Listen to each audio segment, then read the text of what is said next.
Max Faithful, motivation. Age.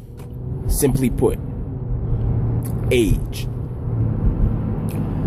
How do we define ourselves, or at least how we should behave, how we should operate, how we should move in society, etc., how we should move in life according to our age? How do we frame ourselves? How do we look at ourselves based on our age?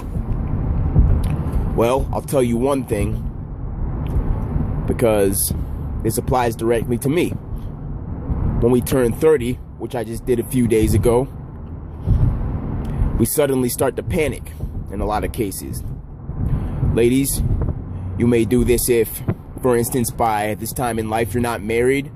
Guys, you may do the same thing. You may feel the pressure to hurry up and settle down with somebody because you're 30 and you may not have reached that point yet of having a partner and having gotten to the point where you're married and you have kids, etc., etc. There may be a stigma on the age of 30 in terms of not being allowed in certain places, not belonging in certain places, not belonging in certain mind states or certain professions, not belonging in the field of people who have certain hobbies or passions, etc. But like I said, it's a stigma, which to me means that it's not something that's supposed to be in place. You see, I look at the age of 30 as an opportunity to improve, an opportunity to move forward.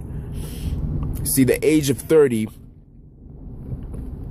is not, in my opinion, the new 20, but it's a benchmark to look at life in a positive way and use as an opportunity to reflect on your 20s. If, for instance, you spent a lot of time in your 20s, as many of us do, trying to prove things in the earlier years of that particular decade, beating yourself up, being down, depressed, sad, frustrated, say, if you have high expectations for yourself that you may not have met in certain instances, once you hit the 30s, you can reflect on that and, number one, choose not to be so hard on yourself, and really also choose, number two, not to regret those things, because each instance of either failure or not necessarily getting something perfect is an opportunity to improve and to know how to approach it in the future. So what you do is use, like I said, the age of 30 as an opportunity to move forward, know how to approach certain situations, use as a checkpoint, and know how you want to proceed in life, and you look forward to a good decade, and then you check in once again at 40. But don't panic. Don't use it as, or at least don't look at it as pressure to hurry up and make decisions to be where you're supposedly, or rather where you supposedly should be in life, because if you do that, you're going to make the wrong decisions.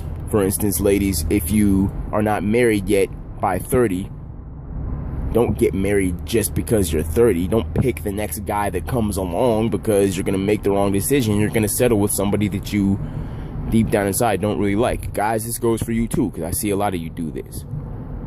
I'm still single, and I'm not in any hurry to get with anybody and settle down with them just because I'm 30. Look, my brother told me that in his 30s, he's had way more fun than he had in his 20s. Now, mind you, he's 35. He's only halfway through that decade. So just imagine he's had more fun in 5 years than he had in those 10 in his 20s. And when I say fun, I don't mean being promiscuous and being irresponsible. He's married to a woman who he's been with for the last 13 years or so. But he's enjoying his quality of life, and he's living it to the fullest because he knows more of who he is. He has less tolerance for nonsense, and you progress to that towards your 30s. You have more of a sure sense of yourself. So, not to ramble on, but use that opportunity as you age to age gracefully, to improve your quality of life, and look forward to it. Do not dread it. It's a great thing. Once again, I'll use myself as an example. I feel amazing. I feel great. I'm taking care of myself, and I'm not psyching myself out. So do that. Enjoy yourself. Continually progress in your quality of life. Signing off, Max.